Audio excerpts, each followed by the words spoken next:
Olá, meus amigos, eu me chamo Victor de Oxalá, sou fundador do Batuque do Rio Grande do Sul e esse é o nosso segundo episódio do podcast Preto no Branco.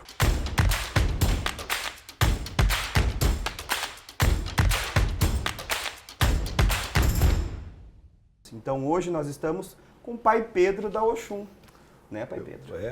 Meu boa tarde, meu boa noite, meu bom dia a todos vocês e principalmente desejando já, Vitor, muito sucesso nessa nova caminhada, nessa nova porta se abrindo para ti, né?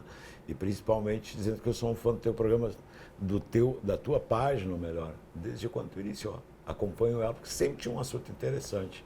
Então, faz muito tempo que eu acompanho a tua página. Pai Pedro, conta pra gente, na sua infância, qual foi o momento mais difícil e o que fez o senhor não desistir?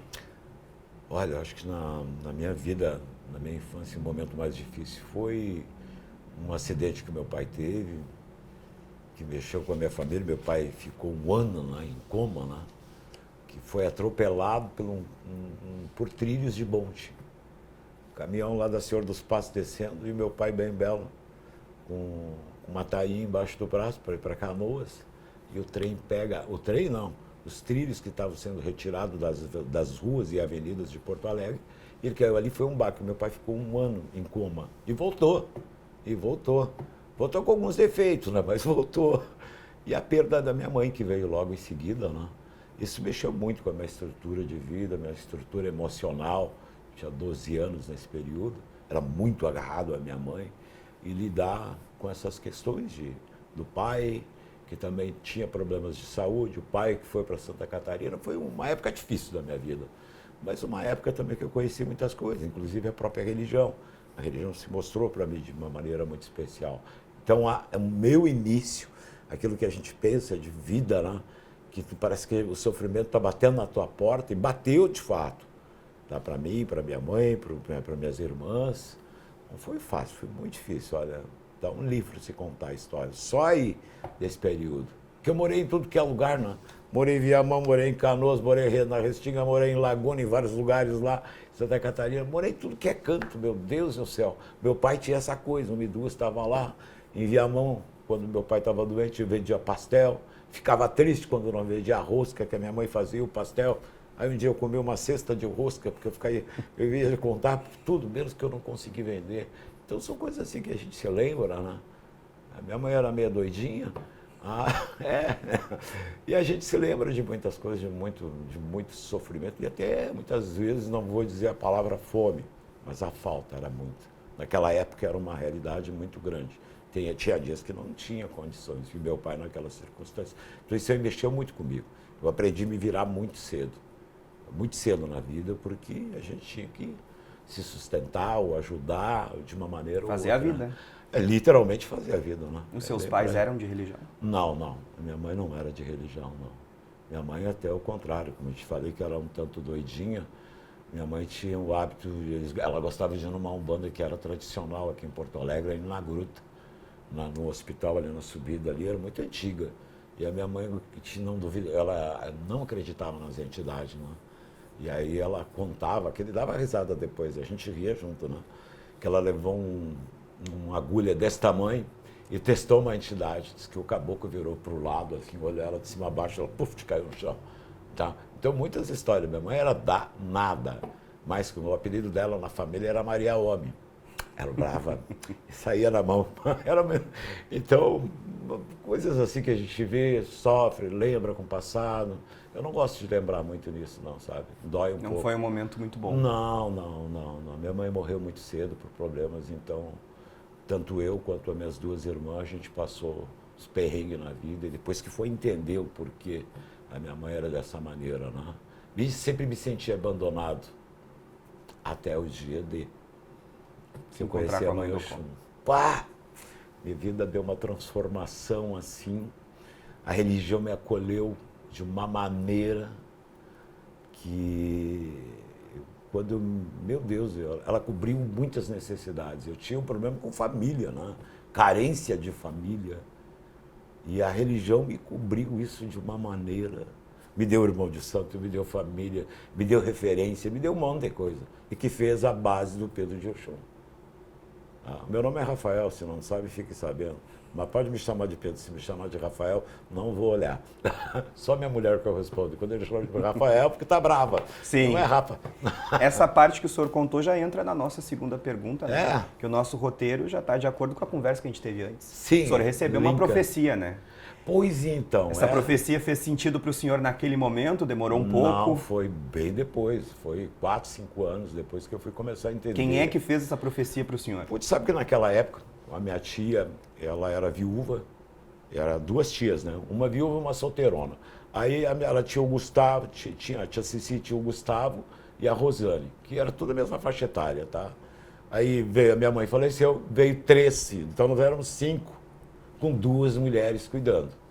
E a minha família, lomba de machista entre os homens, né? Porque era uma família muito grande, né? Então a gente ouvia coisas e coisinhas. Eu era muito piá, sabe? Muito pequeno. Mas aí a minha tia, coitadinha lá, eu tinha um complexo que eu fiquei, até hoje ainda tem esse complexo. Quando eu não posso ver alguém batendo em carne para bater um bife. Porque a minha tia fazia um bife desse tamanho, de tanto que esticava para dar para todos, tá? E nem sempre tinha janta. Então era uma situação difícil. E médico nem se fala. Quem era o médico? Uma sessão de Umbanda, que existe uma casa de Umbanda até hoje ali. Essa casa é antiguíssima, aqui na Tenente Ari Tarragô. E nós ia tomar o passe com a mãe Jurema lá. E aquele era o nosso médico, era a solução. E eu até já estava começando a gostar, sabe? Que tinha medo de batuqueiro, medo de umbandista. Aí tive um problema de saúde que a tia chegou, olha, eu vou te levar na mulher do seu Benjamin, que ela é batuqueira. Só a palavra batuqueiro te borrava todo. E eu disse, ai tia, pelo amor de Deus. E ela época que a religião, as pessoas tinham medo, né? Não, sim, era dessa época aí. Dessa época, a gente tinha medo. Falava que o vizinho era batuqueiro, já olhava estranho, se via um batuqueiro aqui, pulava para o outro lado da calçada. Eu era coroinha, sacristão, estudava em colégio de padre, no Pão dos Pobres. Então a gente tinha aquela questão católica muito forte, né? E daqui a pouco, e essa senhora, uma senhora da Inçã, não me fugiu o nome dela agora, ela chegou e eu quero jogar para ti. Jogar o quê? Ela, hoje pensando, né? Eu fazia qualquer coisa que ela pedisse. Né? Ela fez as benzeduras ali e jogou. E ela começou a falar umas coisas de religião. Mas eu não entendia nada. Eu só entendi quando ela disse que eu ia ser pai de santo. Eu tinha 12 anos. Mas eu não via conexão nenhuma com a religião afro, com os costumes e hábitos. E daqui a pouquinho eu fui para os 14, eu fui para os 15. Daqui a pouco me deparo com uma senhora que era mãe de uma namoradinha, viu? De uma amiguinha, né? E aí o Exu meio que encostou, deu o ar da graça, o seu tranca-rua. Mas até aí tudo bem, eu me assustei igual, né? Aí depois a vida vai andando, eu conheci a Sandra da Imanjá, que ela era pronta no candomblé, né? Pronta, eu vou chamar, tinha obrigação, ali em Guaíba. E eu conheci ela, né? Ela, o Ogum dela, que eu achava uma graça, que o Ogum, quando chegava, né? Tu dava uma bebida, o Ogum cantava, eu achava, comecei a me cantar. Quando eu vi, eu estava envolvido com a religião com meus 18 anos, tá? Meus 18, já comecei a conhecer, logo depois eu já fiz um bori, na casa do seu Léo do Ogum, que foi meu primeiro pai de santo. Fiz alguma obrigação, sentei a Oxum lá com ele e comecei a me envolver com a religião. Mas não se aprontou. Hã? Não se aprontou. Não tinha todos os santos. Lá com ele eu tinha uns 2, 3 santos e eu me envolvi com a religião, mas começou aquele amor, aquela dedicação, coitada das minhas mulheres, sabe?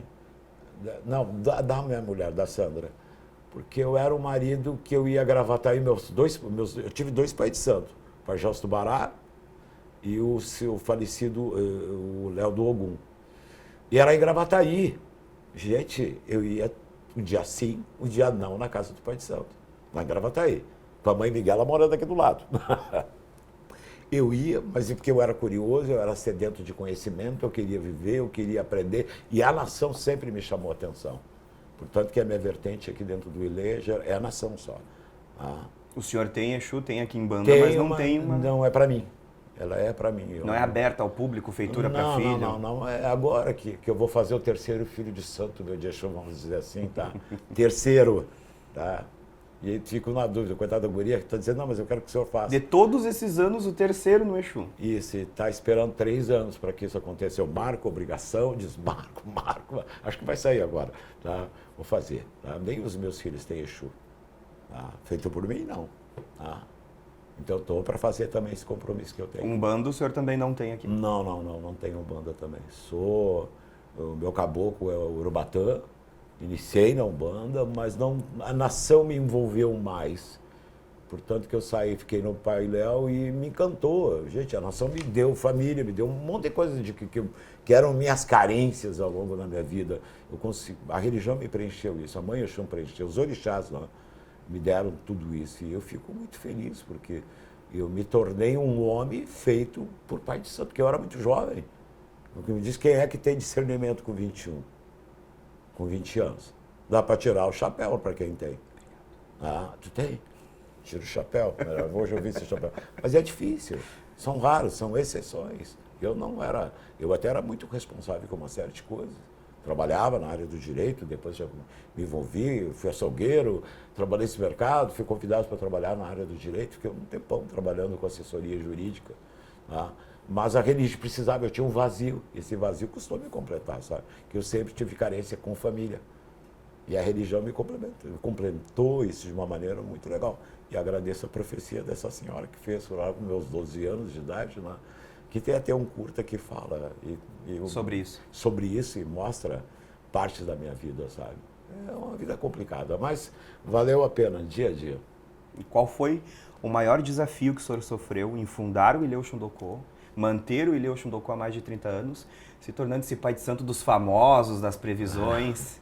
Olha, eu já fiz muito isso. Olha, a religião, quando eu iniciei, o sonho meu era ter os orixás. Tá?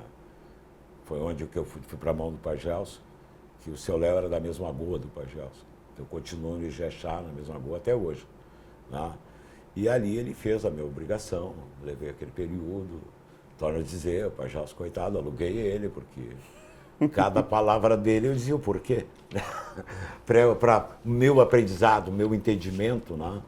E foi ele que me aprontou. E teve uma ocasião que é muito curiosa, aqui desta casa, da Rua Marista.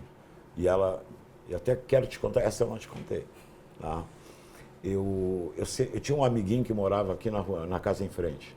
E eu vinha, passava aqui. E eu comecei a trabalhar ali ao lado do que é o Carrefour hoje, que era um supermercado do Sul. Foi o meu primeiro emprego. E eu saía ali de próximo ao presídio e ia até lá todo dia, voltava meio-dia. E esse aqui era o caminho, porque eu passava por aqui, eu amava essa rua. E naquela minha ideia, naquela época, eu, sem pretensão alguma com a vida, um dia ainda vou ter uma casa nessa rua, como eu gosto dessa rua. E o tempo passou. E os meus 20 e poucos anos trabalhando, eu digo, olha, eu tenho que comprar uma casa, E me surgiu essa aqui. Mas eu não tinha me dado conta ainda onde era. Fui me dar conta que eu estava dentro da casa da rua dos meus sonhos, alguns anos depois, tá? Depois que a ficha caiu, que eu fui identificar a casa da frente. Eu identifiquei que era a casa do meu amigo. O primeiro terreno a ser comprado foi esse aqui da frente que a gente entra. Foi, aqui era uma igreja evangélica, né, gente? Pouca gente sabe, aqui era uma igreja evangélica. Os evangélicos tentaram fazer de tudo, né? Para me tirar daqui de casa ou para me convencer a entrar para a igreja. Até o dia que eu resolvi fazer a casinha do Bará, né? Meu pai de santo já tinha passado pacote, vassoura de chapanã para tirar os crentes daqui, os crentes não queriam ir embora de jeito nenhum, queria me converter e eu louco para trazer os santos, que ele disse que eu ia trazer os santos para casa, para mim era tudo aquilo, né? E aí foi uma história bem interessante, eu comecei a construir a casinha do Bará para sentar o Bará, né? Melhor, a gente já tinha Bará, porque minha bandeira é de Bará, já tinha o Lodecento, porque nós sentamos para todos, o santo do Pai de Santo para todos, né? Todos os filhos. Né? E aí, foi bem curioso isso, porque foi um momento também assim maravilhoso da minha vida, que traz essa referência aí dessa casa que eu idealizei. Mas não foi fácil. Mas voltando à casinha do Bará, é isso. Ele perguntou para mim se eu tinha um cachorro grande. Não, disse que eu tinha o Bará, que eu ia trazer o Bará. E ele perguntou quem era o Bará. Eu disse, o Orixá. Pá, para quê? Esse crente não me deu com a Bíblia, não precisava me excomungando. Também 7 dias eles não estavam mais aqui. Aí eu consegui fazer a casa. Quer dizer, se não fosse dizendo que era um baralho, ia me arrojar, acho que um bom tempo ainda, sabe? E essa parte das previsões, Pai de Santo dos famosos, a gente vê várias fotos do senhor, né? Sim, Com vários sim. famosos. Tudo por Faustão. acaso. Tudo por acaso. Como é que aconteceu essa parte da televisão na sua vida? Olha, muita gente diz que eu nasci com o bumbum virado para a lua. E eu vou até acreditar, porque quando eu faço esse reverso para minha vida e olho para trás, poxa, morei em zonas delicadas. Naquela época já eram delicadas alguns locais aqui de Porto Alegre. Sem família, sem pai, sem mãe, sem referência, ou se com uma referência complicada, eu tive tudo para ir para o lado da esquerda, para o lado ruim da coisa, me envolver. Você é um mau indivíduo. Porque a gente sabe quando o destino parece que está querendo te empurrar para aquilo lá, né? Por isso que eu digo que a religião me resgatou. E eu digo, foi nesse momento que muita coisa começou a mudar na minha vida. A religião se mostrou, eu era um pai de santo desse tamanhinho, mas amando a religião loucamente. Chinelo de dedo. Chinelo de dedo, quase literalmente pé de chinelo, tá? Voltando aqui. Fazia tudo com sacrifício daquele. E a religião, eu digo, aí a minha vida, por isso que o meu pai de santo disse, Rafael, tu nasceu com a bunda virada para a lua. Eu disse, mas por quê? Mas pelo amor de Deus, olha o que tu passa e onde que tu acaba saindo de situações difíceis. Por exemplo, começou esse meu lado de televisão, foi por uma reportagem que eu dei que virou com Porto Alegre, virou com a comunidade africanista, tá? Dizendo que eu fazia trabalho para matar gente por 50 mil. Isso foi um horror. A jornalista ganhou um prêmio ali na PUC, tá? E eu ganhei também um presidente. Nesta, o Lazier Martins me chama para fazer um programa, me chama para participar de uma entrevista. Fiquei 2 horas lá com o Lazier e contei a minha versão. Então essa versão foi muito curiosa, porque aí começa a abrir as minhas portas, tá? Nessa eu vou na TV Guaíba, conheço a Marley Soares, conheço Sérgio Zambiase, já estava em volta lá com rádio, volta com televisão. E aí tudo começa a mudar. A capa do guia de telefone, que era a Vovó Menossi de um lado e o Pedro Gaúcho do outro. Então tudo começou a acontecer meio que tudo junto, sabe? As coisas boas que começaram a surgir ao mesmo tempo, as oportunidades que elas bateram, me convidaram para uma leve entrevista na Guaíba, e eu fiquei anos na Guaíba com a Marley Soares. Né? Então, foi o maior aprendizado para mim, foi a Marley. Marley foi professora de televisão para muitas pessoas que viraram apresentador. E eram pessoas que frequentavam o programa dela, entre eles, eu. Né? E também a Viviane e tantos outros que passaram por ali.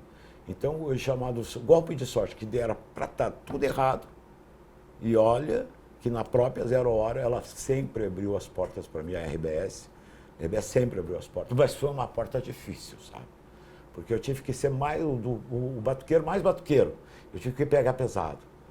Veio um repórter deles me entrevistar naquela época. E eu disse, não, a gente quer fazer matéria. Não, para Zero Hora eu não dou mais matéria, eu estava triste, né? Falei uma coisa, a mulher botar outra, né? Aí complica. E eu disse, olha, eu vou fazer essa entrevista para vocês.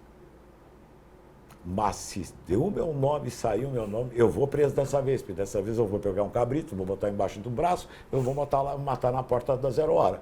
Eu disse, não, pai Pedro, fica tranquilo, não é isso, mas eu gurizão, né?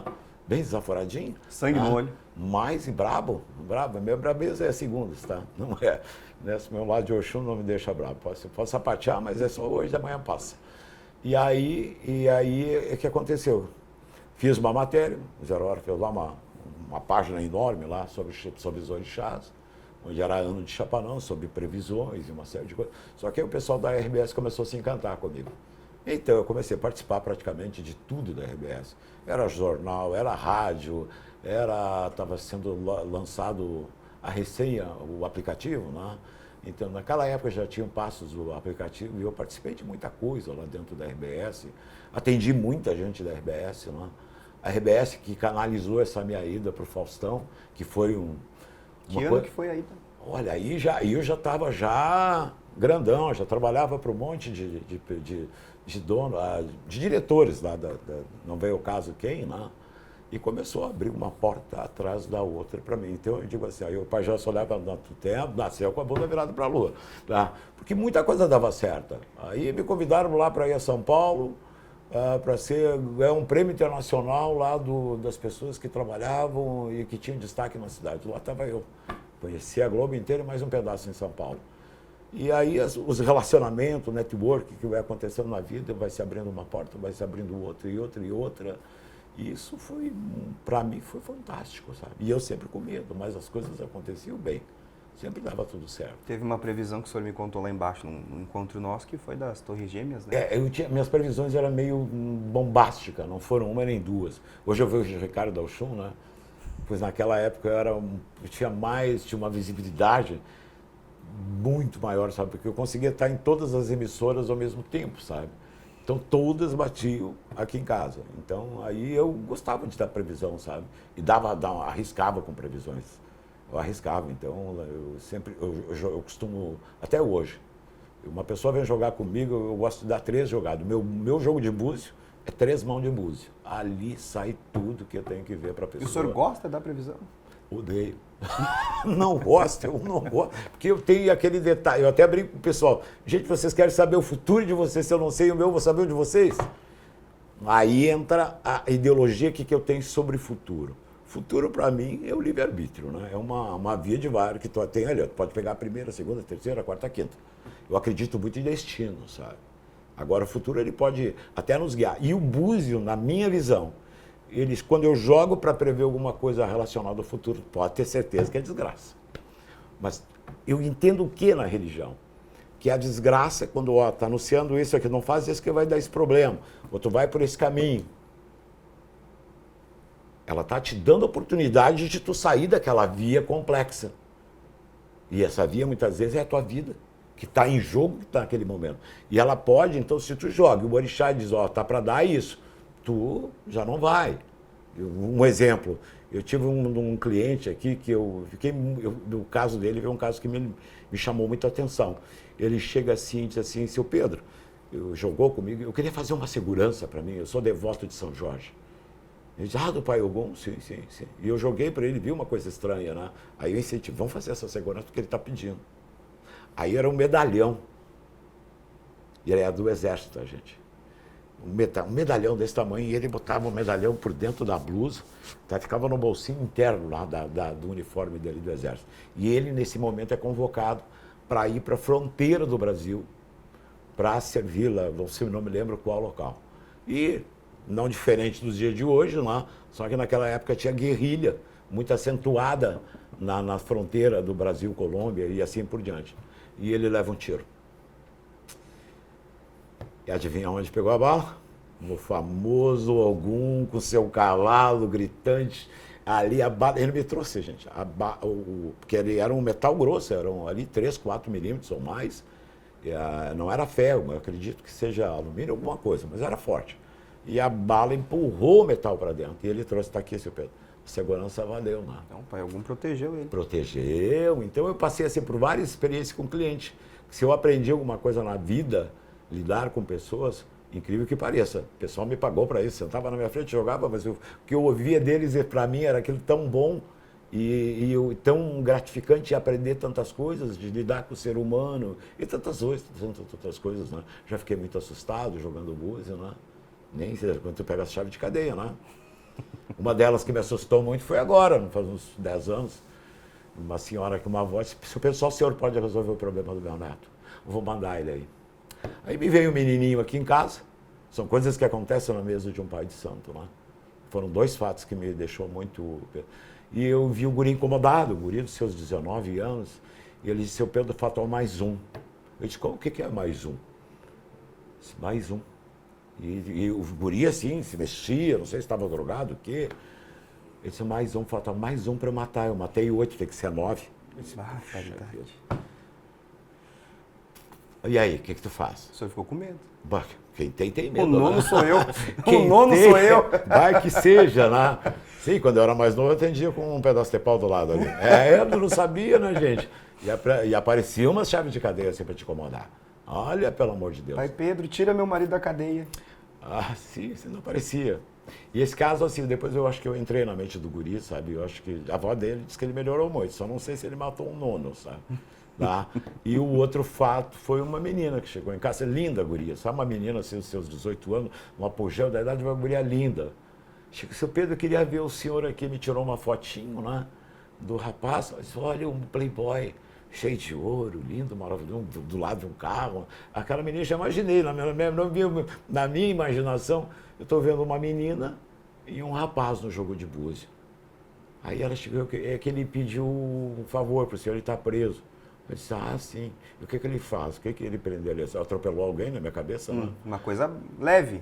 Não, foi por assassinato, ele está respondendo. Aí eu, opa, assassinato do quê? Ela chegou, não, é que ele é lá daquele bairro, que eu não vou citar o nome, sabe? Que todo mundo se dá bem, né? E aí é que ele está respondendo por um homicídio. Eu disse, por um não, por 13, mas tem mais alguns que não aparecem. Aí eu olhei para a cara dela, joguei assim, e ela veio para mim fazer um trabalho para tirar ele da cadeia, né? Eu disse, eu posso até fazer isso, mas a questão é que se ele está lá respondendo, eu tinha trabalhado em área de direito, alguma coisa a gente sabia, né? A gente sabe das possibilidades, das não possibilidades, sabe o procedimento. Eu disse, não é bem assim. Aí eu disse, mas eu vou te perguntar uma coisa, o que tu quer com um cara desse? Coitadinha, sabe, eu fiquei olhando, uma menina jovem, o que tu quer, o que tu espera de uma vida assim? Eu disse para ela, quer que eu veja teu futuro? Não precisa jogar, ou tu vai ser morta, ou tu vai apanhar muito da vida, ou vai se envolver nisso até o tupete. Não tem outro caminho. Não. Ela saiu daqui chorando, né? E eu, triste, mas eu me senti assim, eu cumpri a minha missão. Assim com ela e com... Olha, eu não tenho ideia de quantas pessoas eu atendi. Naquela época eu cheguei a atender 20 pessoas diário. Hoje atendo menos porque eu não quero abrir mão de uma série de coisas. A religião me ensinou muita coisa. E chega um momento que o senhor tem que aproveitar a sua vida também, né? Não, mas a gente gosta de fazer religião e aproveitar a vida. A religião não é... Naquela época, para mim, não era só religião, ela era um monte de coisa. Como eu sou muito curioso, né? Do tempo para cá é só problema. Os problemas batem a porta, mas aí a gente dribla daqui, dribla dali, enfrenta. Ou sofre hoje, mas não sofre amanhã. Não. Essa é uma dica aí para vários. Não sofre o resto da vida, porque senão você está se comprometendo. Certíssimo. E esses famosos que tem aqui, Pai Pedro, quando a gente entra no Ilhéu Xundocô, são famosos que o senhor conheceu ao longo desse tempo? Estiveram aqui? Como é que foi isso? A minha casa sempre foi muito bem frequentada por artistas. E todos. Era de teleconsulta, quando viu o pessoal estava aqui fazendo o trabalho. Eu sempre trabalhei muito, né? Para artista, para empresário nem se fala, né? Na minha época, com a minha casa, até uma vez um diretor da Fiergues agendou uma consulta comigo e disse, olha, eu só não posso ser visto porque eu sou muito conhecido. E aquele dia deu um atrapalho na agenda. Para quê? O senhor veio às 7 horas. Mas por acaso, aquele dia só tinha homem de gravata ali na minha recepção. E ali todo mundo se conhecia, ele era presidente da Fiergues na época, sabe? Mais batuqueiro que eu, né? Ele chegou, quando foi fazer consulta, pulou a gravata pro lado, disse, eu sou do axé também, eu tenho força. O homem tinha mais guia do que eu, gente, ele tinha uma meia dúzia fininha, fora as grossas. Tá? Ele tinha um horror esse guia desse, meu Deus do céu. Então eu tive uma época assim que eu trabalhei muito para empresário, muito. Eu tive muita sorte. Até a minha casa hoje aqui nós temos 4 terrenos e começou com um só. Eu aí me esforcei para comprar o outro lado lá, que foi o início da obra, que a obra teve algumas fases. E eu fui presenteado, trabalhei muito para esse empresário, tá? Muito feitiço para negócios. Tá? E graças a Deus, ele me deu os 2 terrenos aí que a gente tem, que fecham aí os 4 terrenos aqui da Rua Marista. Mas assim, eu sempre tive gente importante, gente conhecida, pessoas do meio empresarial. Eu conheci muita gente ao longo da minha vida como pai de santo. E respeitado. Político atendi muito. Teve uns que eu não posso comentar, tá? Mas é triste o negócio. É triste. A política é um dos motivos que eu concorri uma vez e nunca mais. Que me fez olhar a vida com outros olhos. Então, cheguei a trabalhar para um partido grande do nosso país, cidade de São Paulo. Era macumbeiro daqui de Porto Alegre, era responsável por um grande partido, tá? E a gente ouve poucas e boas, né? E aí dá um pouco de medo, sabe? Mas o senhor contou tudo isso para mim, mas não me disse qual foi o maior desafio que o senhor enfrentou nesses 30 anos. Como religioso? Para não deixar o Ilê acabar. Não, eu nunca tive esse medo, tá? Enquanto eu tiver condições de tocar o Ilê nunca... passou por fases difíceis, bem ao contrário. No início, muitos desafios, porque eu tinha muitos sonhos, né? Muitos sonhos. Eu queria uma casa para o Oxum. Até muita gente acha que eu sou rico, sabe? Que é outra coisa que sai, mas por causa da casa grande. Só que assim, ó, eu fiz uma casa para o Oxum, eu não fiz uma casa para mim. Não fiz. Eu moro num lugar que foi o salão da minha casa. O segundo salão da minha casa, melhor, terceiro, tá? Que é na parte superior lá, que eu moro num apartamentinho, tá? Que eu fico aqui, eu fico um pouco em Tramandaí, eu fico um pouco em São Leopoldo. Sou meio cigano, lembra da minha história de pequeno? Eu não perdi o gosto da coisa. Acabo morando em 2, 3 lugares ao mesmo tempo, tá? Mas gosto. Mas eu não consigo tirar o pé daqui. Aqui, se não é o problema que me traz, eu também sinto falta. Então, uma hora a gente tem que estar sempre por aqui. Vai indo. Vai tocando a vida. Olá, meus amigos, eu sou a Mari Marica, apresentadora do Batuque do Rio Grande do Sul, e hoje nós estamos aqui com o Pai Pedro de Oxum, com mais um episódio de Preto no Branco, sem filtro. Pai Pedro, é verdade que o senhor foi expulso da televisão? Não. Tu sabe que, graças a Deus, uma das coisas que eu tive, assim, nos meus negócios lá, as coisas que envolviam dinheiro, eu sempre fui muito sério com isso, e sou até hoje. Nunca devia nada, ao contrário, quando eu saí, eu deixei a TV Pampa. O pessoal, foram praticamente 17 anos.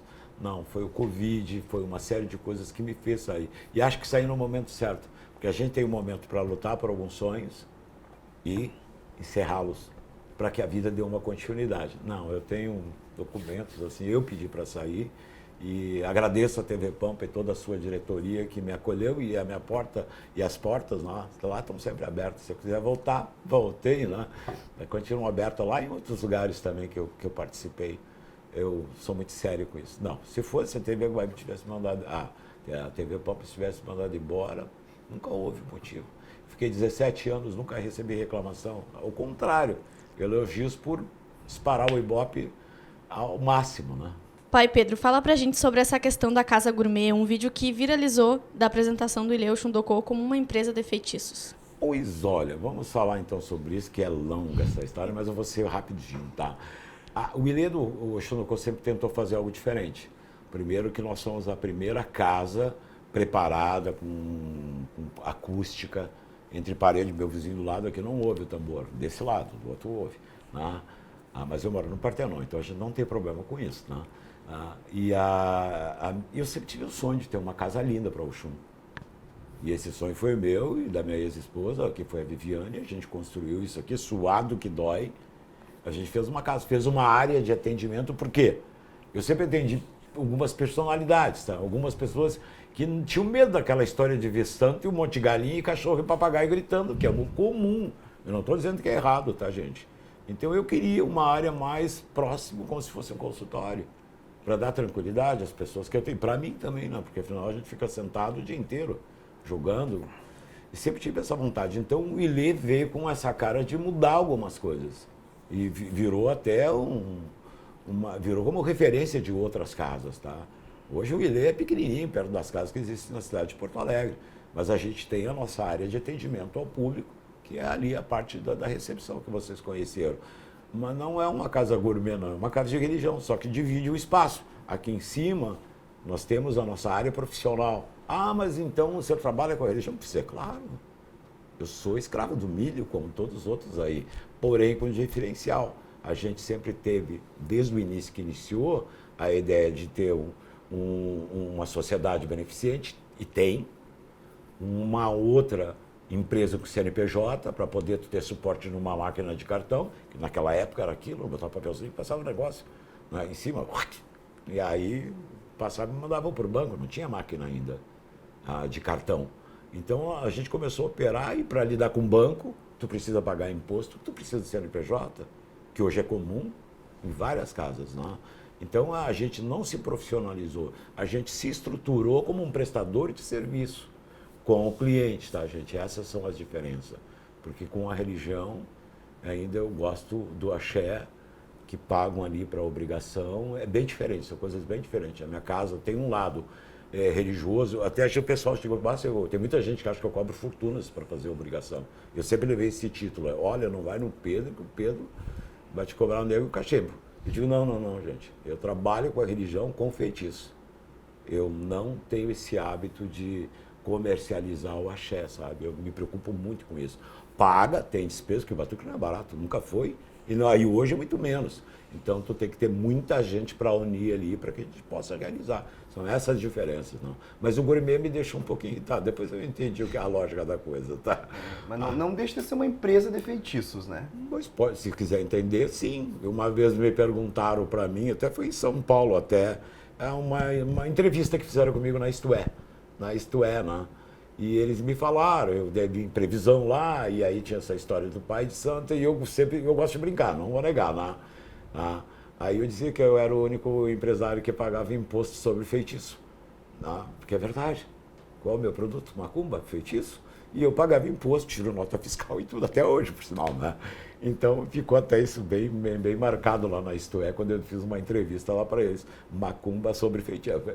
Imposto sobre macumba, que no Brasil é imposto. Por sinal, né? O país que mais tem imposto no mundo. Nós chegamos em primeiro lugar, né? Que maravilha, né? Tem que fazer uma sátira da dor, né? Então, pai, o senhor faz da religião um comércio e da sua casa uma empresa? Não, a minha casa tem o lado religioso, que é o andar de baixo. A parte superior, como eu te falei anteriormente, tem CNPJ, ela é preparada para não trazer problemas. E vamos chegar hoje nos dias reais. Toda casa de religião é obrigada a ter um CNPJ. Ela é obrigada, principalmente depois das mudanças que houver econômicas de imposto sobre o PIX. Então, se tu não tiver um CNPJ, tu vai sofrer como CPF, né? Isso é fato. Então, hoje não é só o Pedro. Lembra o Pedro da maquininha? Eu fui criticado horrores pela religião. Horrores pelos pais de santos mais conservadores, que atendia com cartão de crédito, fazia consulta por telefone. Internet não existia naquela época ainda, tá? Fui criticado horrores. Então, dá feitiço da televisão. Não era feitiço, era simpatia. Eu sempre fui criterioso com isso. Então, eu sempre digo que a minha simpatia tem um lado de macumbinha, mas não é macumba. Eu acho complicado matar uma galinha, eu sempre achei. Então isso me dói quando eu vejo um cabrito decolado na internet, tá? E a gente vê horrores. Cada um a sua, não me faz bem. Ponto. O senhor vende aprontes e obrigações? Não, bem ao contrário. Eu acho que o ILE aqui ajudou muita gente, sabe? Lembra dos empresários que há pouco eu falei?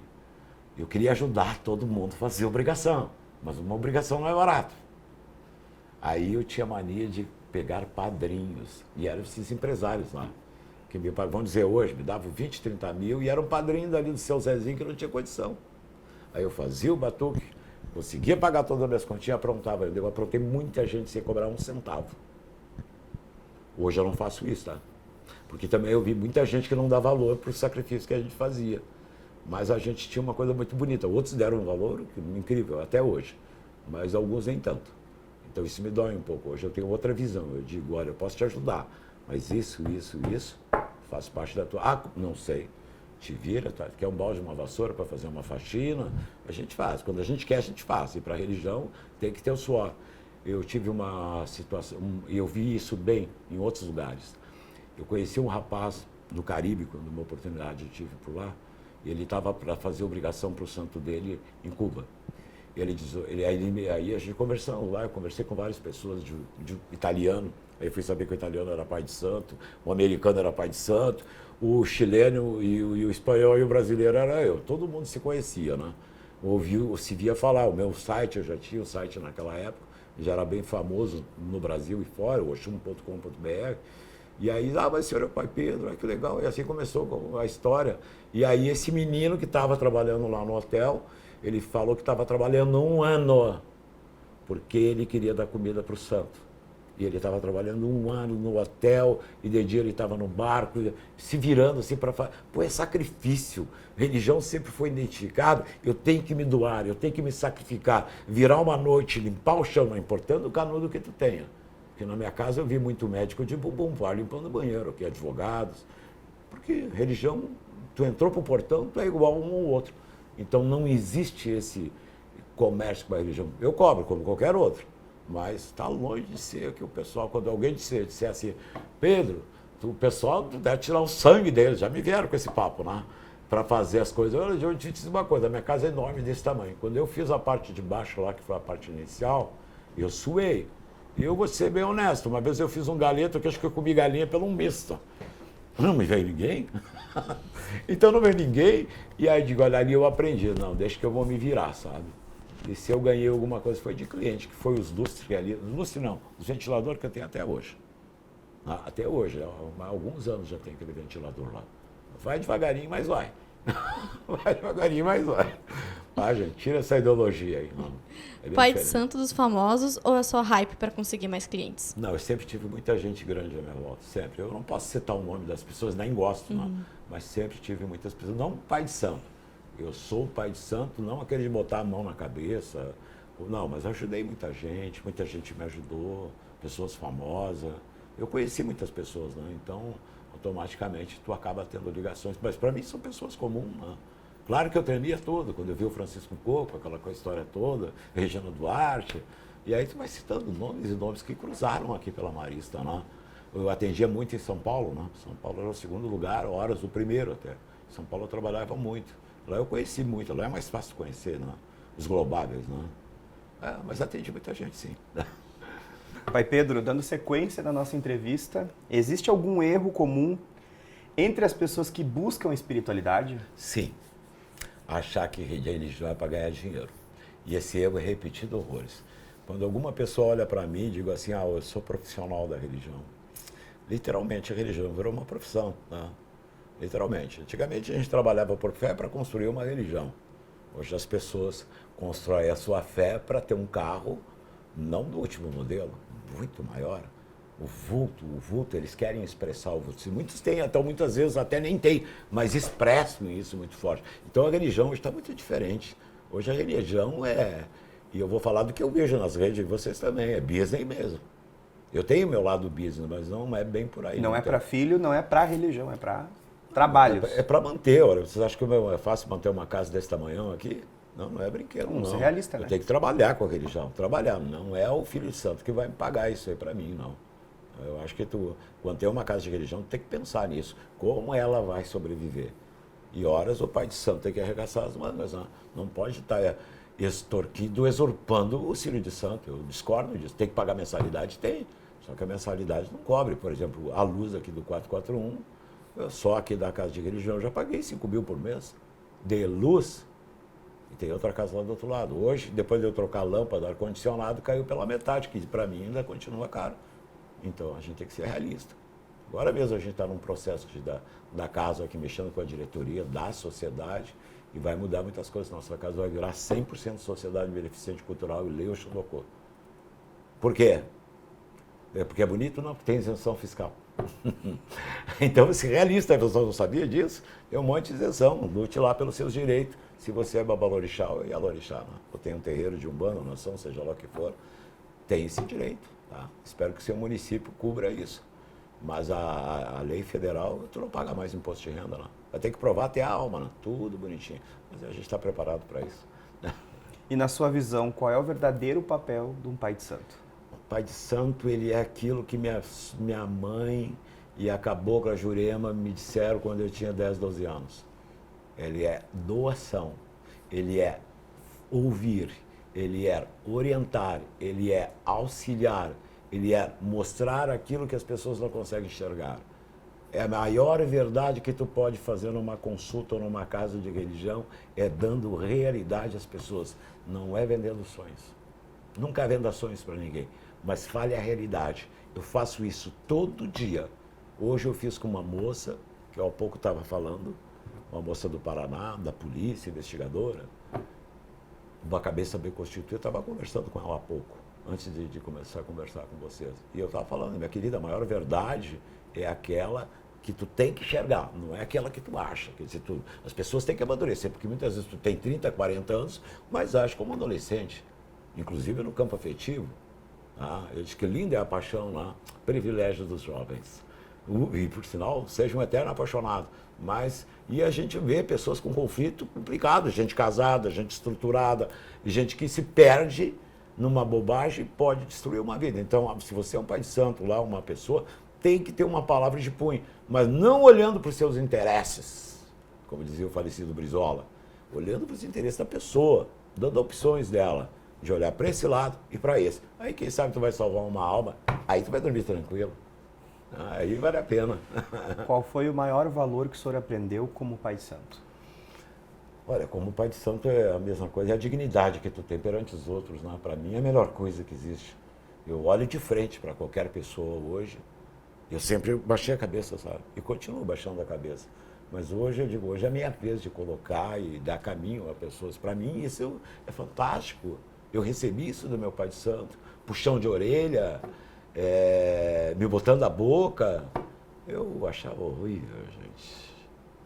Não me dava muito com aquilo. Eu sou meio cestroso. Eu sou filho de Oxum, canceriano, não gosto que me aperte a minha orelha. Tá? Todo mundo tem os defeitos, eu também tenho, tá? Mas hoje eu vejo que esse foi o maior aprendizado que eu ganhei da vida e hoje eu estou fazendo o mesmo com os outros. Hora dando pro xixi, por tabela, porque eu sou muito Oxum. Não, o senhor me nessa falou que dá uns hora. gritos, né? Mas eu sou Oxum por tabela, então a gente sabe jogar um leque para lá, alguma coisa, para afetar alguém ou para dizer aquilo que com palavras tu vai pegar nos calcanhares da criatura. E eu sou dono disso. Tenho uma lábia para isso que só Deus sabe. O que os clientes ensinaram para o senhor? E o que os filhos ensinaram para o senhor? Os filhos me ensinaram muita coisa, mas os clientes, aí você tem que tirar, esse tem que bater cabeça para eles. Gente, eu aprendi tudo, eu aprendi a falar, eu aprendi a me portar, eu aprendi tanta coisa, eu vi coisas de mulheres, senhoras, gente, eu aprendi tanta coisa ao longo da minha vida com as pessoas e ainda é um aprendizado.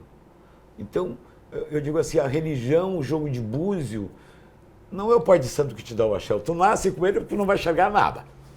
Porque não adianta, gente. Eu acho que a senhorinha lá da Ança estava muito correta. Tá? Porque desde a primeira vez que eu joguei búzio, como eu digo, eu dou 3 mãos de búzio, posso fechar o búzio. Porque já a pessoa não vai jogar mais, para quê? A pessoa não vai falar, não, tu veio no búzio para ouvir isso. O búzio não veio aqui para falar o que a senhora quer, a senhora que veio aqui para ouvir. Use essa filosofia que tu vai ter muito mais seriedade e as pessoas vão ter junto a você. A gente vai para jogar com o pai de santo para saber o que o santo quer nos dizer. O que o búzio quer dizer? Ah, mas olha da vizinha. Não, a vizinha não faz parte desse contexto, é tua.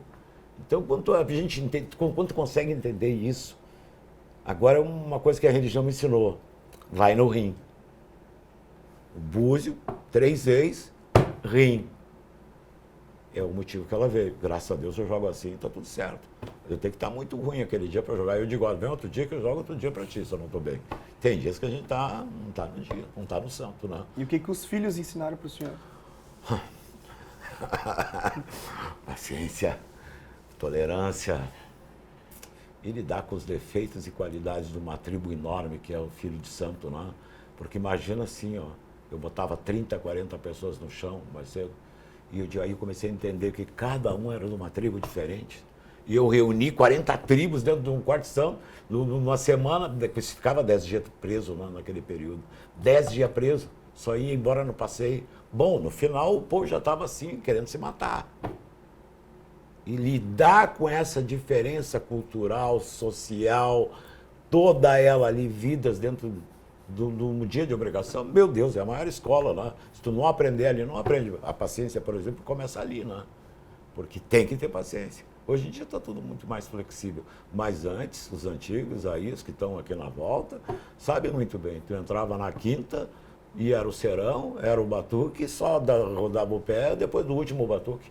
E ainda tinha que fazer o passeio, depois do volta do passeio era aquilo, queria ir para a rua, quero ir embora. São 2 gerações diferentes. Né? São algumas. Então a gente teve essas lições, dificuldades que eu passei. Minha vida também teve muita anedota, né? Nessas confusões de religião também dei muita risada, né? Mas eu não vou contar essa parte, que essa parte fica para os contos de O Pai de Santo, que a gente breve vai estar já fazendo uma propaganda. Né? Já fazendo o merchanzinho, já, para falar. O que as pessoas vêm buscar quando batem na sua porta? Pois é assim, ó, por eu ser de Oxum, esqueça amor, tá? Não gosto de trabalhar para amor. O senhor não faz amarração, o senhor não trabalha para... Não, até já sou contra a amarração. A amarração para mim tem que ir 7 cabritos e é para santo, para começar, né? Então, eu já digo, amarrar e nunca mais... É caro o negócio, não é essa coisa lá com R$70 ou da promoção. Não acredito, gente, desculpa. Eu já não acredito muito em amarração. Axé coletivo, o senhor acredita? Olha, eu não vou dizer que dessa água eu nunca beberei, né? Mas é óbvio que não, eu estou fazendo um pedido, isso aí eu faço de graça para as pessoas sempre, toda hora, me dá o teu nome aqui que eu vou botar no quarto santo de boa. O pessoal me cansa de ser Pedro, estou mal, é no WhatsApp, então agora é um inferno, né?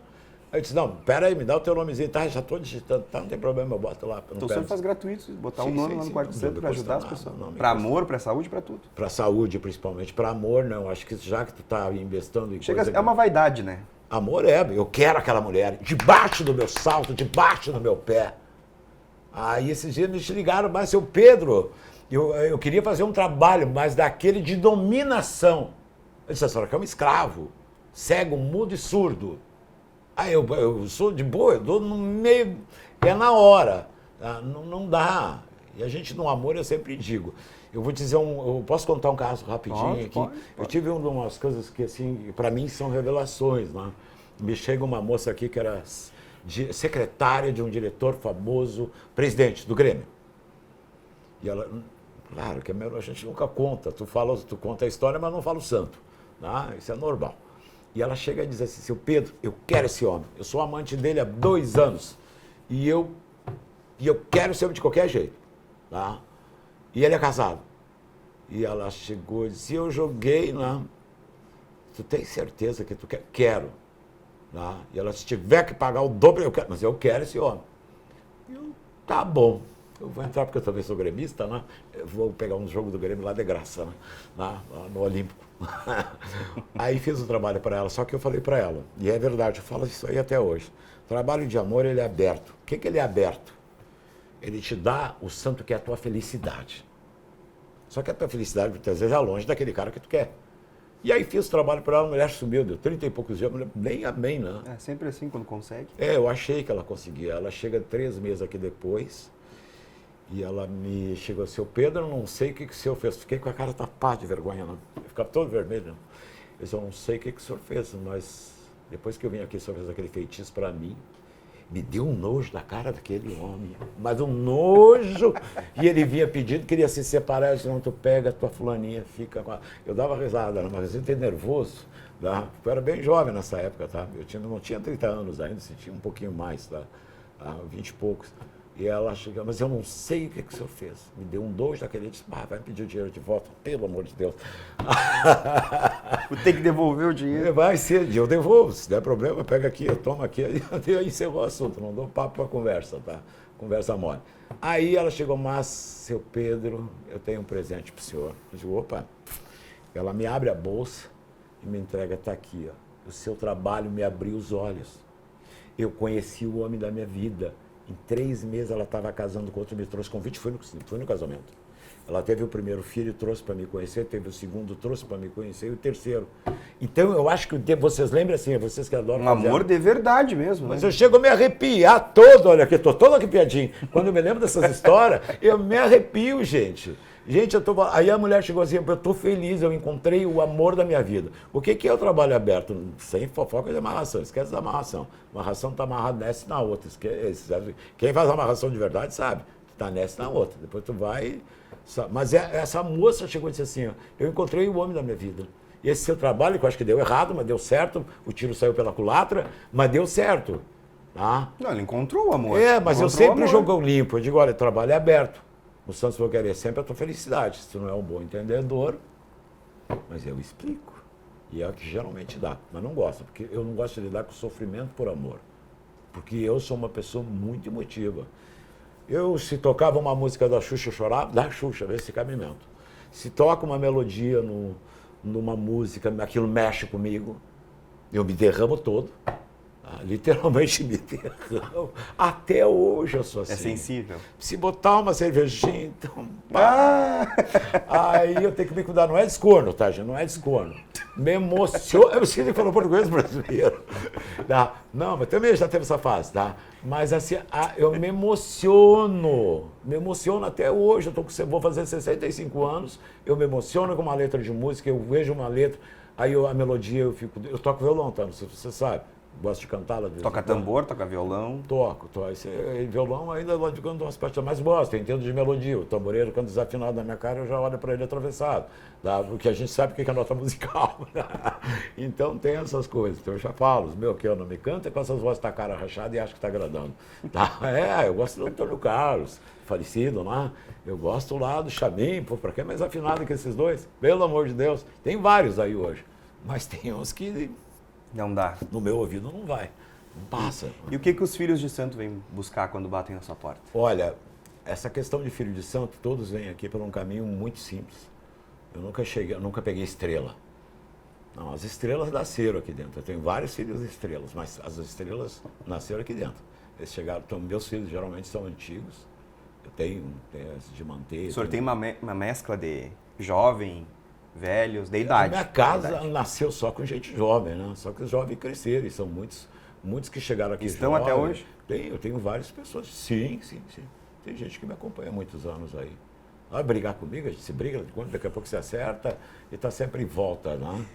Mas, graças a Deus, eu não posso me queixar. A mãe é uma excelente mãe. Não tem nenhum filho de santo meu que diga que o meu santo é ruim, que a Oxum não deu prosperidade, bem ao contrário. A casa aqui deu muita prosperidade a muitas pessoas. Tá? Mas essa ideologia da venda do axé, que eu discuto muito isso. E eu discuto não é de hoje, tá? Já faz alguns anos, tá? É desde quando eu iniciei. Porque eu acho que o axé é do santo. A gente faz para o santo. Tem que ter uma... Agora, quer ganhar dinheiro, andar de carro zero, vai fazer feitiço, vai fazer macumba. São coisas diferentes, né?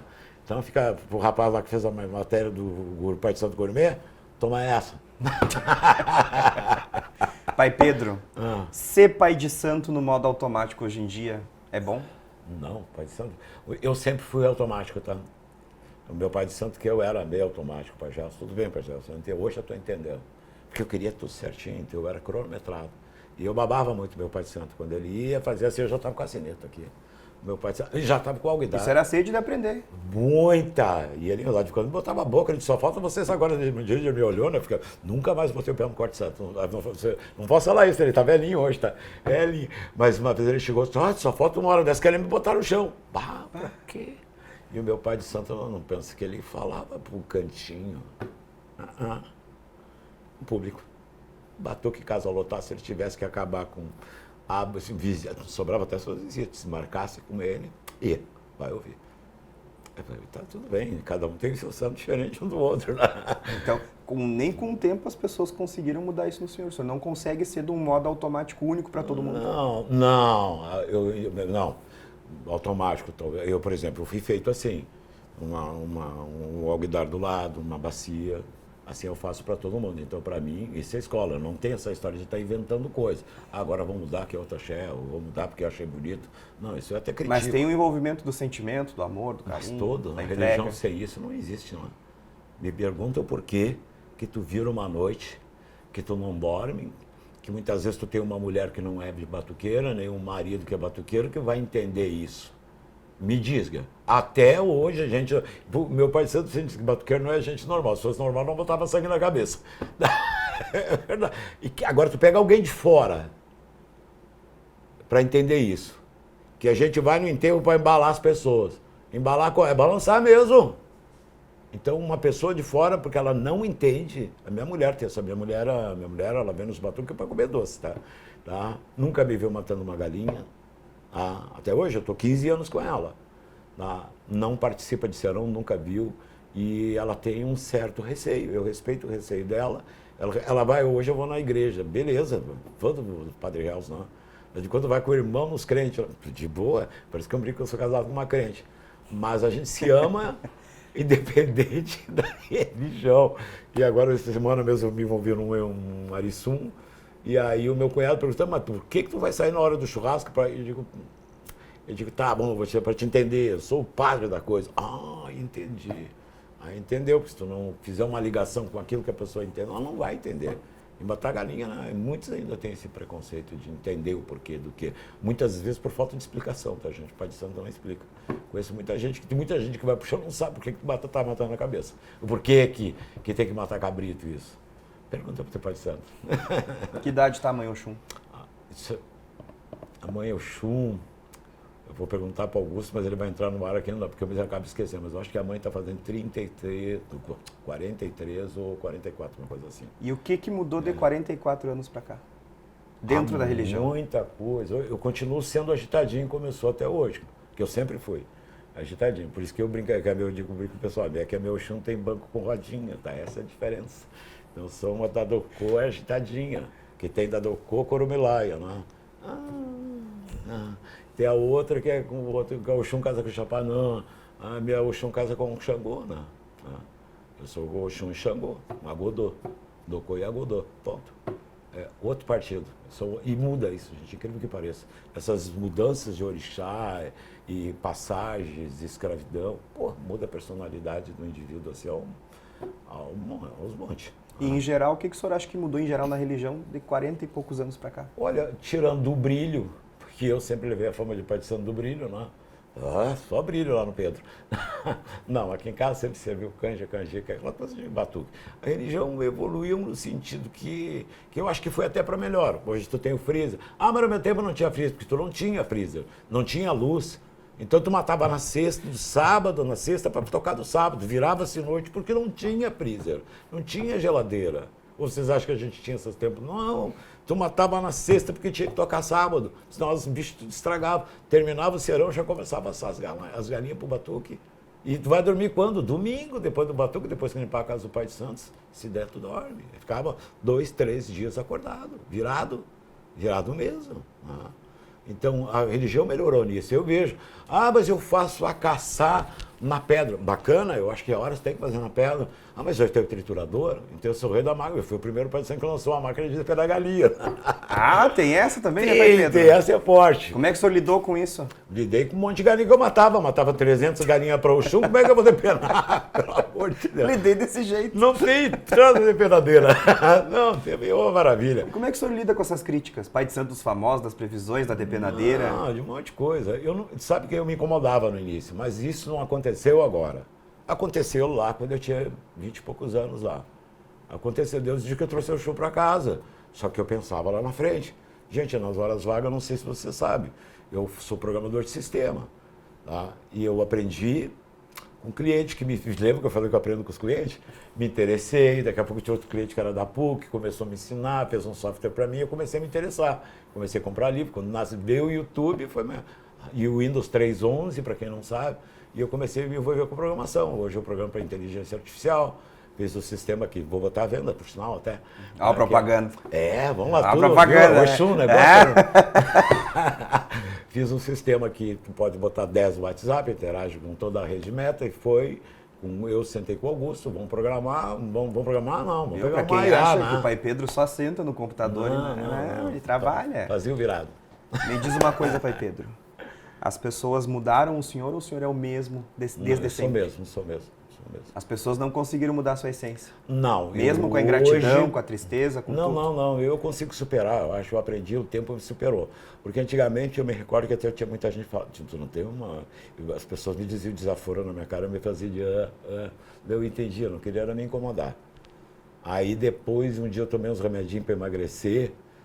Meu Deus, aquilo pegou na minha cabeça, eu comecei, o cara me saiu com o meu, eu sentava 2. Hoje eu não faço isso, né? Numa época arrumei alguns inimigos nessa época aí. Eu me vinha com o meu, eu saía com 2. Hoje eu sou muito ponderado, mas se tem alguma coisa errada, eu vou cobrar. Se eu fiz alguma coisa errada, eu vou te pedir perdão.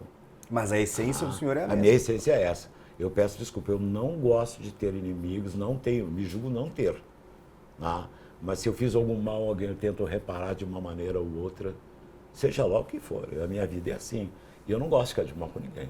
Me dói saber que eu estou de mal com alguém. Então, muitas vezes, é difícil eu brigar. Para brigar, tem que ter alguém meio cutucando atrás. Aí sim. Sou muito bom, mas não pisa nos meus calos. Não, é difícil. É que nem a história de macumbeiro, tá? Porque todo santo, toda pessoa de santo mulher ou santo da praia tem ao lado do feitiço, não? Por isso tu vai olhar assim... mais das mães velhas, né? Sabe? Né? Então, assim, eu não gosto de botar a mão no feitiço, porque...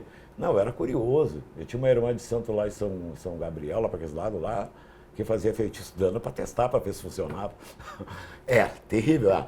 E eu fiz alguns assim para aprender, mas eu acho que também teve a moeda da troca. Eu penso 2 vezes antes de fazer um dano ou me encapetar com alguém. Mas não acontece isso. Por exemplo, eu jamais pegaria uma obrigação de alguém tocar no baleia ou tocar fogo. Deus o livre. Não, eu pego assim quando o filho não veio. Agora, chega a ser doloso. Eu fiz isso a semana passada. Eu peguei uma obrigação. Aí eu mandei baixar. A Carol me trabalha com uma filha de santo. Pai, tem que ver lá, tá cheio de bori lá, de gente que eu nem sei quem é. Eu tenho uma memória boa. Eu disse, não, pera aqui, essa aqui faz 15 anos que saiu daqui. Com esse santo aqui, há 15 anos o fulano não apareceu. E eu agora, 15 anos, gente, juro por Deus, meus orixá. Eu estive lá agora, essa semana, pegando, o Carol me desce. Aí eu comecei, esse aqui faz quase 20 que esse buri está aqui, ou mais. E eu estou cuidando do fulano, não vai. Bom, entregar para as águas, né? Fui lá, levei, tudo certinho, deu. Agora fazer maldade, não. Eu acho que é porque aí como é que eu vou fazer maldade para ocultar, gente? Eu não consigo entender isso por uma quartinha. É a minha essência entrando em choque com aquilo que eu acredito. Como é que eu vou crer numa Oxum, vou botar uma Oxum no fogo? Me diz, tem gente que faz isso. E aí, tu acredita no teu santo? A tradição, pergunta, né? o fundamento da sua casa, é todo Ijexá. Eu tive 2 mãos na minha cabeça. Do seu Léo, que era filho do Pajés. Brigou lá com o Pajés, não sei por cargas d'água, e o Pajés cruzou na minha vida. Eu estou com o Pajés até hoje. Então, se tu me disser assim, o Cabinda, assim, não, eu sei falar de Ijexá. Eu sei alguma coisa do Cabinda, mas não sou especialista nem Cabinda, nem eu sei de alguma coisa do Oió, sei alguma coisa do Mas o senhor entende da sua nação. Do meu ensopadinho, que eu costumo dizer, né? É do meu ensopadinho, tá pronto. E tá bom, assim, para mim, deu para os outros, dá para certo para os outros, eu tô da feliz. frente aos fundos é Ijexá. Sim. Eu não tenho, né? Então, se eu vou num serão, assim, de outra nação, eu me atrapalho, porque cada um tem o jeito de pegar a galinha, e muda tudo. Um pega assim, o outro pega assado. Tá? Cabrito é a mesma coisa. Então, quando eu vou em outros lugares que eu tenho que cortar um serão, eu sou chato, tá? O cabrito tem que estar no nível. Aí eu sou um peteiro. Desculpa, tá, gente? Mas hoje pode falar essas coisas, não é palavrão mais, não. É preto no branco, né? Então tá valendo. Tá valendo. Então eu sou chato para fazer uma obrigação. Então, literal, aí eu falo, ó, não sabe da minha fama? Quando segura a galinha mal para mim, né? Porque o pai de santo pode se machucar com a faca, pode machucar o cara que está no chão, pode se machucar e pode machucar a pessoa. Então vai aqueles assim, ó.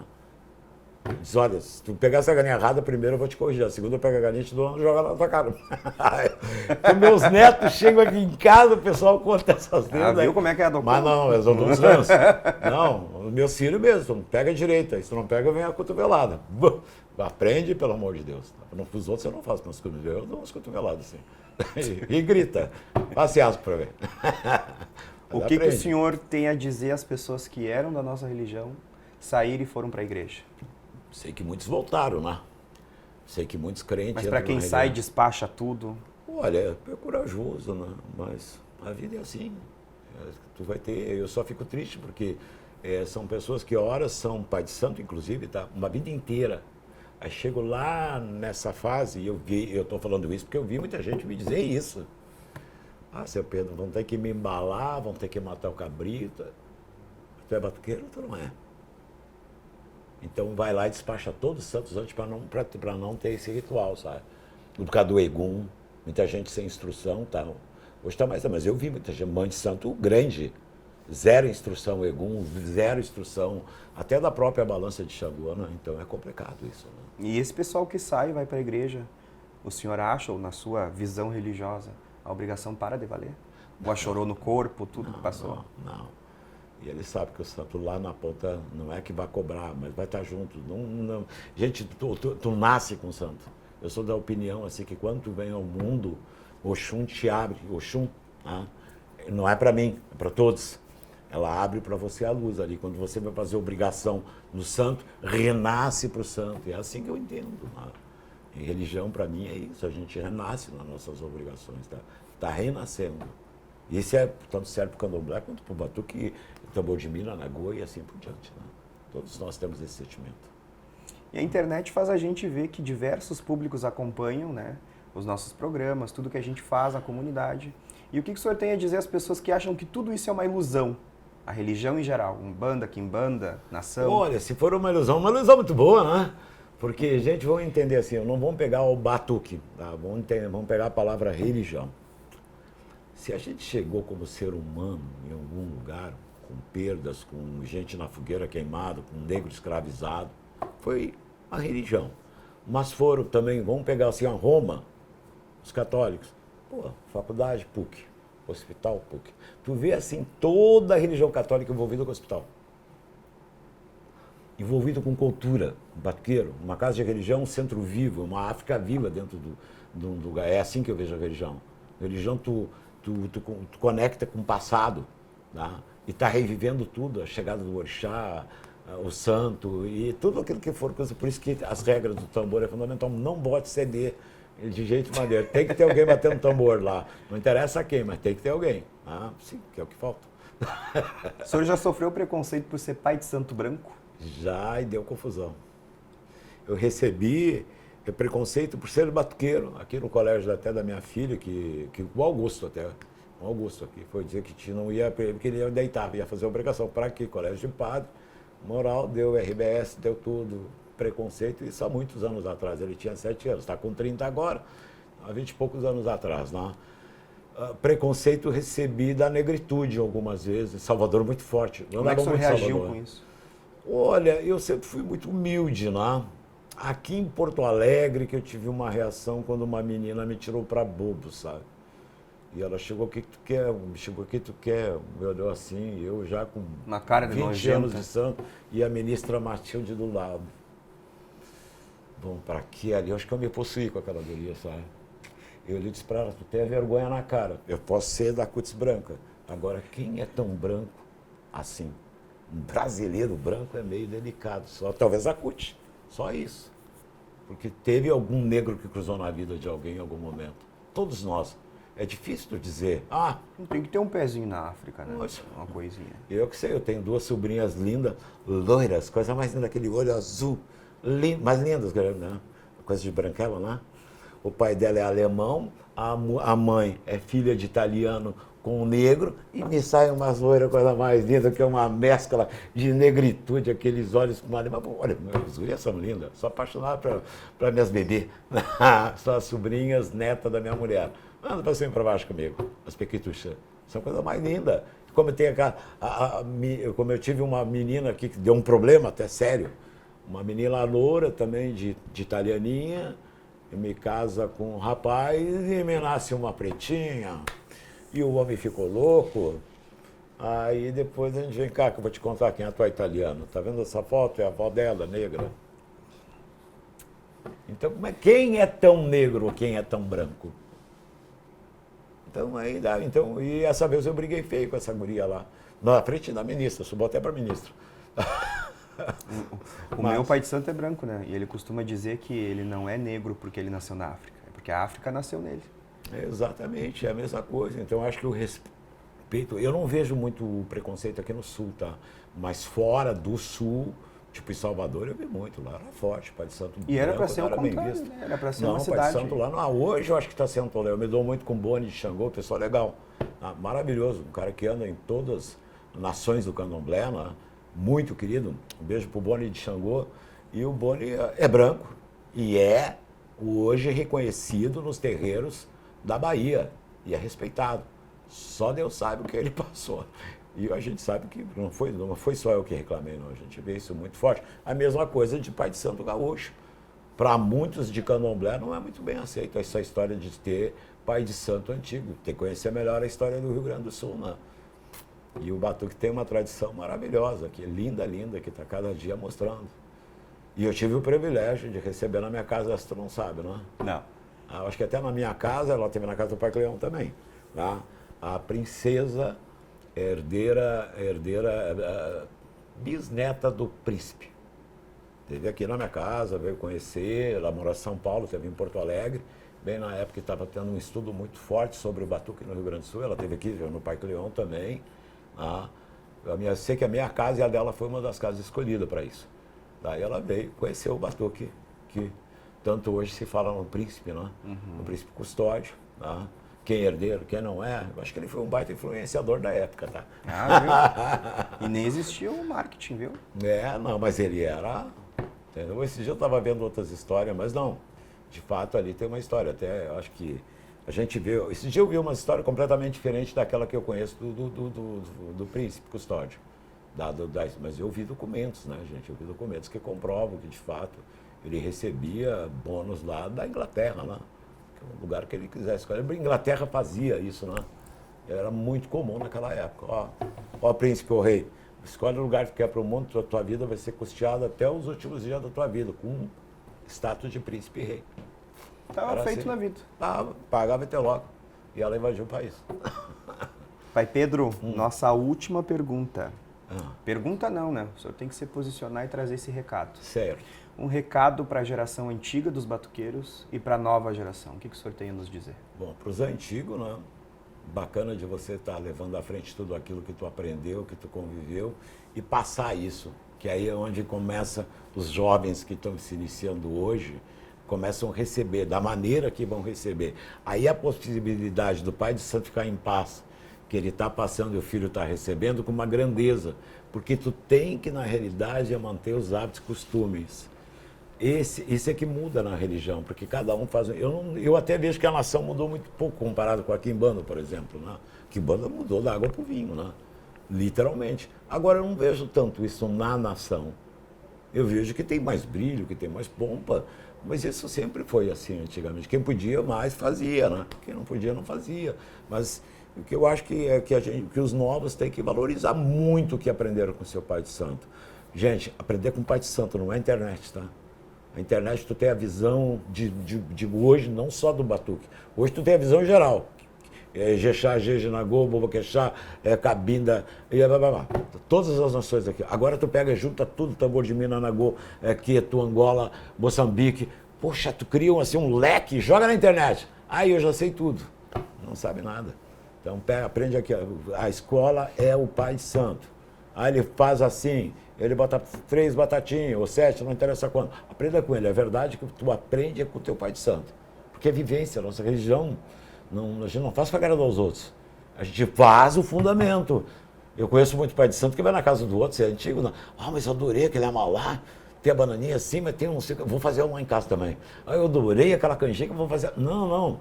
Faz o que o teu santo foi habituado, o que o teu pai de santo foi feito. Eu acho que o novo tem que entender isso. Ele não está ali para fazer bonito. Enfeita teu quarto de santo, faz tudo bonitinho, dá o teu batuque. Mas segue o fundamento. Mas segue o fundamento, porque senão o que vai sobrar? Se tu não seguir o fundamento daqueles que te passaram, tu vai inventar outro, vai inventar uma nação, vai inventar um lado. Não dá, não tem condição para isso. Aí vai sair um pecadinho, né? E o que o senhor fala para esses pais de santo e mães de santo que são antigos e fazem besteira? Olha, eu acho que besteira todo mundo pode fazer, sabe? Porque as pessoas procuram sempre acertar. Errar as coisas, mexer na vida das pessoas, fazer as pessoas ficarem desacreditadas. Olha, eu acho que as pessoas, eu digo, em qualquer circunstância, a gente tem que ser sempre ponderar, sabe? Avaliar, analisar. Quando tu tem uma pessoa que age no impulso, e criador, e problema aos outros, mais sérios, eu acho que o teu pai de santo não deveria ser só isso.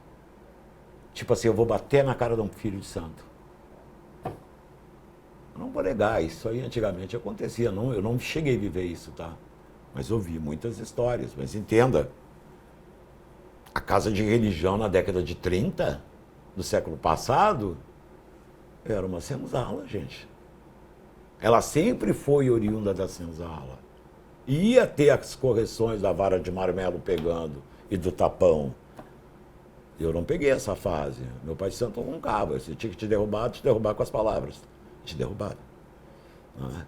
E, então, eu aprendi isso. Eu uso também essa mesma filosofia, mas agredir... Não vou negar que a questão de eu encontrar um... Mas uns cutucões que nem o senhor falou, né? Uma sim, cutucada. Uma cutucada, né? Te liga aí, bicho. Foi mais ou menos assim, sabe? Mas não, eu acho que não vale a pena. Que hoje, assim, ó, qualquer coisa que tu faz de agressão vai virar um processo judicial, qualquer grito que um pai de santo... Gente, botar a gente dentro de casa, vocês não sabem o risco que vocês correm por cárcere privado. Ele não apareceu ainda, mas vai aparecer qualquer hora dessa. Então, encerrando o nosso programa, Esse foi o segundo episódio com o Pai Pedro de Oxum, né? Do preto no branco e principalmente sem filtro, né? A gente viu que o Pai Pedro é um cara sem filtro. Fala Sem tudo. filtro. Gosto de conversar, gosto. Horas eu entro num assunto e saio com outro, mas poderia ser mais sem filtro. Acho que eu ia aguentar mais também. Não, pode ter uma segunda edição. Não. Só com Deixa as quentes. Só com as deixa quentes. assim. Não, coitado do menino lá que fez o Bah, me ouviu. Eu segurei, tu nunca levou um feitiço, não. Tu te prepara. Como é teu nome mesmo? Não, já tinha o print deles. Acredite no feitiço, ele tem poder, ele existe. Não é só para estar feitando cruzilhada ou não, hein? Vamos lá. Né? Agora. Querido, sucesso para ti, que os orixás te abençoem nessa caminhada, a ti, a teu povo, e principalmente o Batuque do Rio Grande do Sul, que o Batuque do Rio Grande do Sul torna. Quanto tempo tem esse site? Agora eu vou te entrevistar um pouquinho. 6 anos. 6 anos, parece que é mais, hein? Parece que é mais. Olha, tá valendo. Muito obrigado, adorei de ver outra entrevista, que é surpresa aí, mas logo também, né? Então, assim, muito querida moça ali também. Minha esposa, Marica. A Marica. Borboletinho. É borboletinha. Viu aí como é que eu chamo? Minha amiga, né? Minha amiga, mas não esqueceu o nome. Acabei de esquecer o nome. Viu só? Tique de apresentador, já estava encerrando o programa. Verdade, desculpa. O apresentador, fecha a câmera, por favor. Gostou desse conteúdo? Curte, comenta, compartilha. Deixa aí nos comentários quem é o próximo pai de santo, mãe de santo, que quer vir aqui conosco, né? Segue aí que a gente está ativo. E até o próximo programa.